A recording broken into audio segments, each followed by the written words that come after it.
Good morning, pre-algebra. Last week of school, Rebecca's so excited her hands are up in the air and she's been jumping up and down. I had to tell her to stop. Hey, so today we are going to look at volume. Remember, volume is counting cubes that fit inside 3Ds. And we're going to look at pyramids and cones and spheres today. All right, so pyramids are like the Egyptian pyramid, at least this one is. So it's the same idea. And what we want to do is what we did before with volume is we took whatever the area of the base was.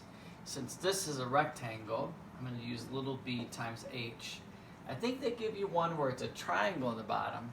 So if it's a triangle in the bottom, you're going to use base times height divided by 2. So remember that what goes in here is what the shape of the bottom is. So let's just jump over to this one. And a cone, the shape of the bottom is a circle. So the area of a circle would be pi r squared. What this simply does is tells us how many cubes would sit on the very bottom of the cone. All right? And then the last one's a little bit different. This one right here we'll get back to in a minute. Okay, now obviously there's not as many cubes that fit in here as do a rectangular prism.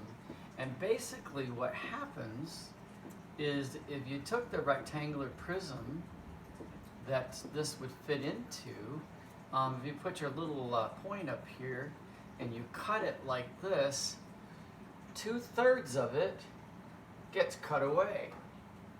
That gets cut away, that gets cut away, and only 1/3 of the original prism's left in here. And so if it's a pyramid, you just have to remember that when you get done to divide by 3.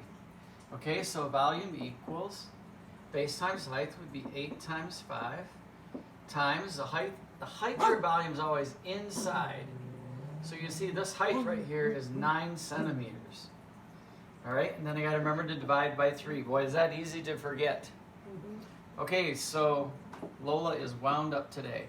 40 times 9 is 360, divided by 3 is 120. And then I look at this, it'd be centimeters with a little 3 up there because it's cubed. Rebecca and Peppa, you guys are taking up a little too much space there. All right, I gotta let people see. All right, so let's go to a cone now. Cone would be volume equals, pi is 3.14. Radius would be 5 because diameter is 10. 5 squared is 25.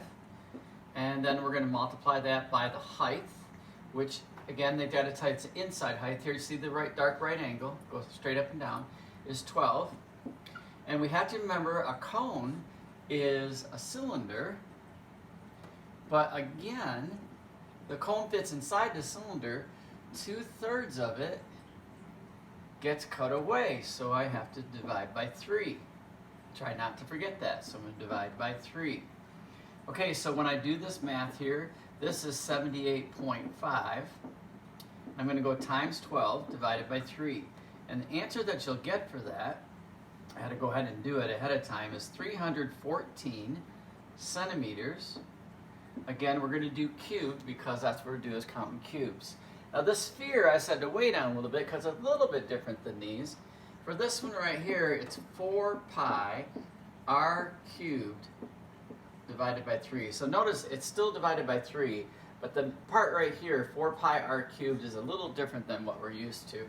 So V equals 4 times 3.14 times, now we got to do r cubed. So 7 times 7 is 49, and then 7 times 49 would be, I believe, 343, and then divide by 3. So volume equals, if you do all this math and divide by, I multiply this times this times this, and I hit enter. Then I hit divided by 3, and you should get 1,436 inches cubed. You guys can check me on that and see if you agree. Okay, so your assignment's going to be with pyramids and cones and spheres, finding the volume. It's on page 592. You're going to do 1 through 8, and you need to do 3 steps. The first step is the formula, the second step is where you plug the numbers in, and the third step, of course, is the answer, and the right answer would be the best. Hope you have a great Monday. Only 4 days left after today.